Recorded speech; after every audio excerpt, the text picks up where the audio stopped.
Be brave, Charlie.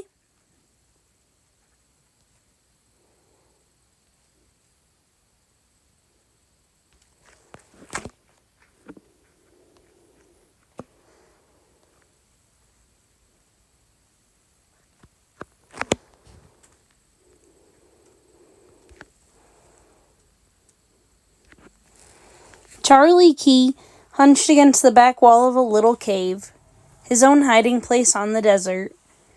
Charlie had been doing woman's work this morning, watching his mother's sheep grazing in the shadow of a red-brown cliff.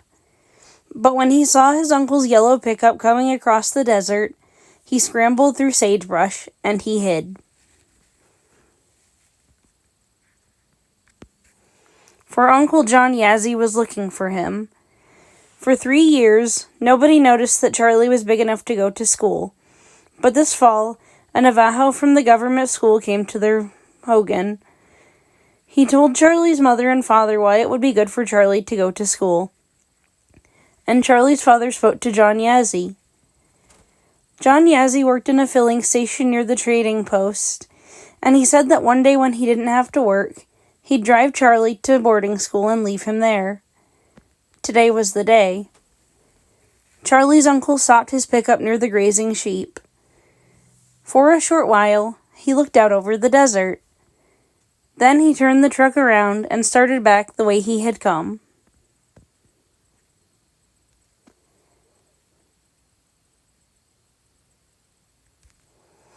When Charlie couldn't hear the truck, he crawled from his cave and went back to the sheep. The day was long, but herding was certainly better than going to school. When the sun set in a red sky, he drove the sheep home and put them in the night pen.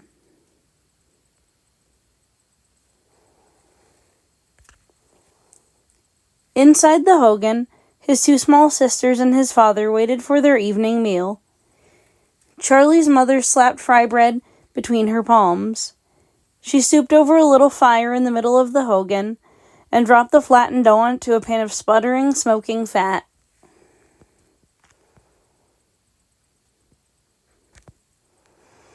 "You hid from your uncle today?" his father asked. "I did," Charlie said. "Why did you hide, my son?" Charlie couldn't tell his father that he was afraid to go to boarding school, for he knew the law of the Navajo.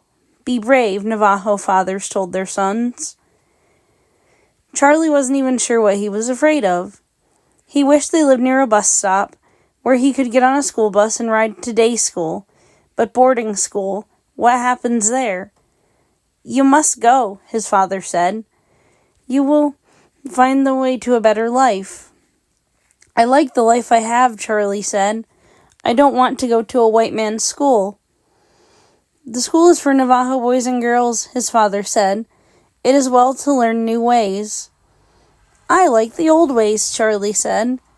"Sometimes boys go to boarding school and they don't come back again. They go outside to work, Uncle John Yazzie told me." "No one will make you leave the reservation," his father said. The next morning, Charlie knew he wouldn't have to worry about school, for this was the day when a big celebration was to be held near the trading post. His uncle would be too busy to bother about Charlie. Charlie and his family rode in their creaking old wagon behind their spotted horse. Charlie's cousin Walter was there. Walter wasn't afraid of anything. Charlie sometimes thought that Walter was the bravest boy on the whole reservation. One of Charlie's uncles, Tim Many Hats, helped another uncle tie a horse close against a post. "Which boy will ride him?" The horse flattened its ears and rolled its eyes and tried to jerk back from the post. "I'll ride," Walter said.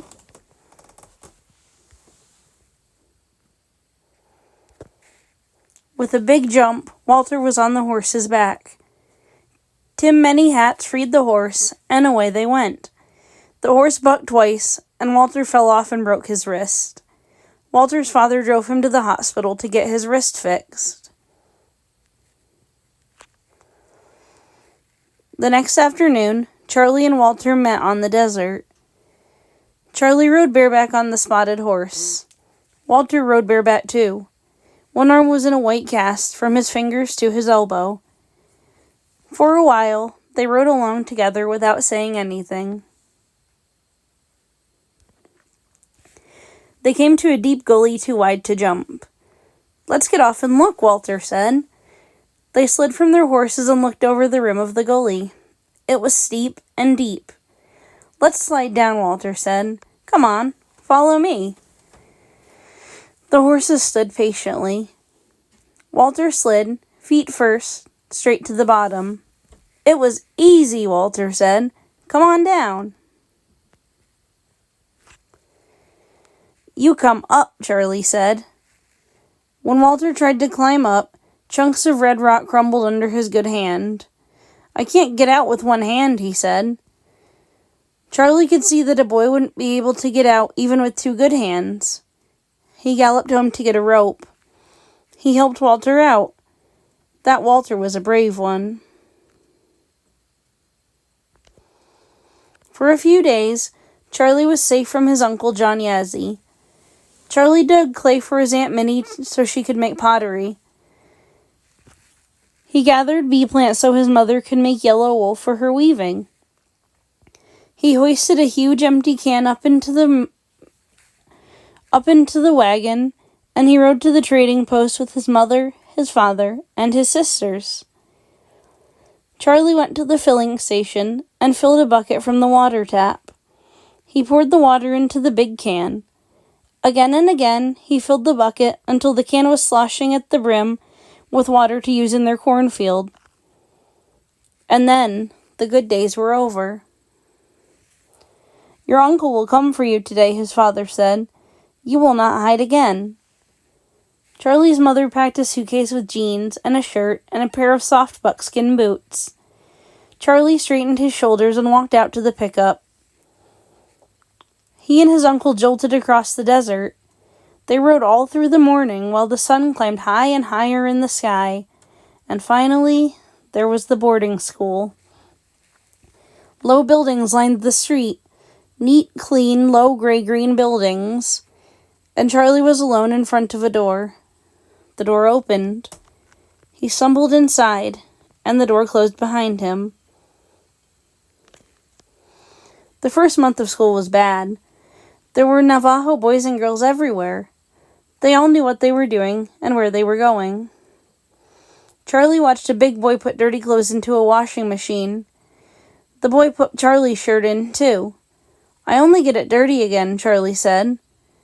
He slept in a bed, and he learned to straighten the blanket in the morning. "I only stir it up again at night," Charlie said. "At home I sleep on my sheepskin, on the good hard ground, and I like it that way." "I know," the boy said, "but you'll get used to the bed." Charlie learned to take a shower. He thought about the waste of water splashing on his own body instead of on the thirsty cornfields at home. Who fills the water can from the tap at the filling station, he wondered. He was the only big boy learning to read with little boys. He learned a lot about reading, a little about spelling, and less about math. Sitting in math class, he thought about the waste of time. "Why do I sit here when I could be riding over the desert?" he thought to himself. After classes, he wandered through the halls looking through doors where boys worked with silver and turquoise, where girls sat weaving on their looms. And in his own dorm, he sat and thought about the quiet desert. There was no place in school where he could go to find quiet, except in the library. He liked the stillness there. Sometimes he closed his eyes and imagined how it would feel to be free back on the desert. He imagined that he was lying stretched out in the shade of a cliff, with the wind in his face. Even reading would be good on the desert. He thought about books in the desert. They belonged together. There was another place that Charlie liked in school. He liked the baseball diamond. When he swung his bat and heard the sharp crack of ball on wood, he felt strong and powerful. "Home run, Charlie's hit one again," a boy yelled. "Charlie, you'll be a great baseball player," a teacher said. Charlie had heard about great baseball players. They joined teams that played on the outside, and Charlie was not going to leave the reservation. During that first month, Charlie had 2 fights. Once he found a red sweater that was almost his size. He put it on. "You've got my sweater," a boy said. "I found it," Charlie said. He hit the boy and the boy hit him back. It was a good fight. Afterward, Charlie gave the boy his sweater. Once, Charlie was carrying a plate in the dining room. The plate was piled with hot meatloaf and squash. He bumped into a boy and the plate crashed to the floor. Everybody laughed, so Charlie shoved the boy and the fight was on. A teacher separated them and took Charlie to the principal. "Charlie, what is worrying you?" she asked. Charlie looked at his feet and wondered. "Is there anything you like in school?" she asked. "That is, anything other than baseball?" Charlie didn't answer. "How would you like to learn to work with silver and turquoise?" she asked. "The boys are making handsome belts." Charlie didn't look up. "Maybe you'd like to learn about farm animals, how to care for sheep, how to make the flock fatter and finer." "I don't want to know any more about sheep than I know now," Charlie thought. "How would you like to learn to fix cars and help your uncle at the filing station?" Charlie knew he didn't want to stay in one place like a filing station. What he wanted was the freedom of the desert, the freedom of the whole reservation. "Maybe my family needs me at home," Charlie said. That day when the bus came, Walter was on it. "Uncle John Yazzie caught you?" Charlie asked. "He caught me." Walter's voice was loud. "He talks loud because he's scared," Charlie thought. "You have to go to the main office first," he said. "I'll show you." He led the way. Charlie waited for him outside the door. He would show Walter where to go. He would tell him what to do. When Walter came back, he still spoke in a loud voice. "She asks too many questions," he said. "It's not bad here," Charlie said. "Some things are good. We'll stay together, and when vacation comes, we'll go home together." He thought about home. "Walter," he said, "who fills the water buckets at the filling station?" "Your little sisters fill the buckets. They carry it together," Walter said. "Who watches the sheep?" "Your little sisters watch the sheep." "Who gathers the bee plant?" "Your mother gathers the bee plant. She also digs clay for our aunt." That was good to know. Everything was all right at home. The next morning, he and Walter went down the hall together. At the far end of the hall, a teacher and a stranger were talking together. A stranger in school. Charlie touched Walter's arm. "We'll wait," he said. The stranger was talking about a college, the Navajo Community College at Many Farms. "It is run by Navajos for Navajos," he said. "Now, our library is small, but it will grow. And someday we'll have a traveling library and pickup trucks that will cross the desert to take 3 books to every small herder in Navajo land. 3 books for summer reading. I don't think that's too much to hope for. Do you?" No, Charlie thought. No, that's not too much to want. That's not too much. And maybe I can be one who gets in my pickup and zooms over the desert to take books to little herders. When vacation comes, I can work with Uncle John Yazzie. Maybe we'll find a pickup on a junk pile, one that's no good. And if I know enough, I'll make it run. "Walter," he said, "wait here for me." He slid through the door to the principal's office. "Yes, Charlie?" "I would like to learn how to fix pickups." "Good," the principal said. "Good for you, Charlie. Then you can help your uncle at the filling station." Walter followed Charlie everywhere. Together they washed their shirts in the washing machine. Together they took a motor apart and tried to put the pieces together again. Now Charlie wasn't the only big boy reading beginner's books in the library. There were 2 big boys, he and Walter. When winter came, they would go back to their own hogans for a short vacation. And Charlie knew he wouldn't be afraid to come back to school. He wasn't afraid of anything now, except maybe that deep gully on the desert. And if Walter ever decided to slide down into the gully again, Charlie would be the one to get a rope and pull him out.